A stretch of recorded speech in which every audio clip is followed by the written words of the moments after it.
Corsa. In vem, da ste zdaj šokirani, ker ni več tako visoka in štorasta na pogled, ampak nizka in sloka. In bolj prostorno deluje, ker tudi je bolj prostorna.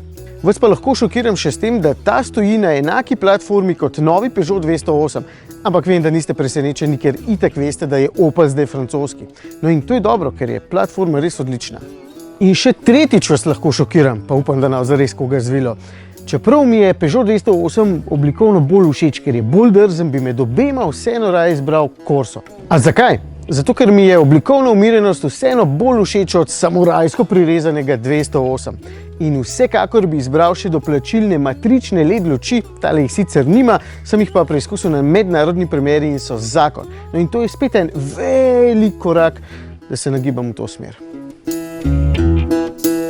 Potem pa tale notranjost. Oplu je uspelo doseči povsem germansko počutje tule znotraj, okolje je čisto Oplovo in čeprav nekateri materiali niso mehki, pa bi lahko bili, me pravzaprav nič kaj dosti ne moti. Vse skupaj je pregledno, intuitivno, nič ne škripa, zato mi je všeč. Ok, tile osnovni merilniki niso ne vem kaj za pogledati, jih pa vsaj dobro vidim in tale ogromen rob iz zaslona je tudi v bistvu precej zastarel. Milenici bi rekli, kako iz leta 2007.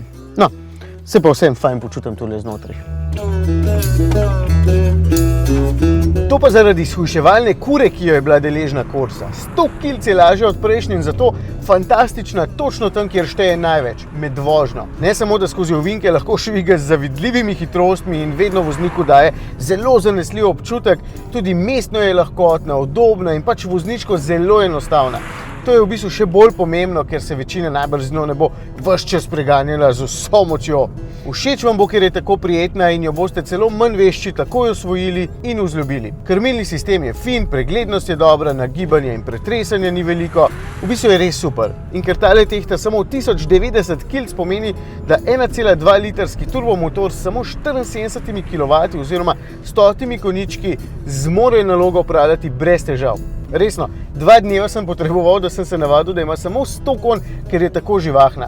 Konkretno vleče in pospešuje na avtocesti, je precej suverena in niti ne preglasna. Nisem pričakoval, da mi bo tako všeč, če sem čisto pošten. In še porabi ne veliko, med 5 in 6 litrov na 100 km, če ne boste veliko na avtocesti, sicer pa malo čez 6.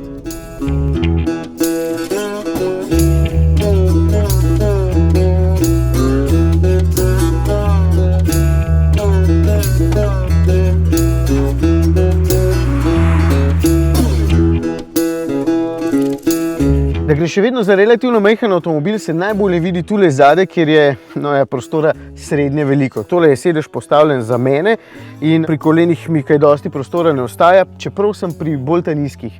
Če boste pogosto tule zadaj vozili otroke, bo čisto ok, če pa boste veliko ljudi pobirali na prevozih, vas pa ne bodo posebej veseli. Je pa prtljažnik z dobrimi 300 litri še kar prostoren, čeprav, Clio jih ima skoraj 400. Okrog 16 ur ostane. Točno takšna in simpatična je dovolj, da bo še naprej ostala Oplov najbolje prodajen aktualni model. Kakšno bolj zanimivo barvo namenite svoji, pa nujno doplačajte za IntelliLux Matrix, se pravi matrične luči, mogoče izberite bolj sodobne merilnike. To je pa to.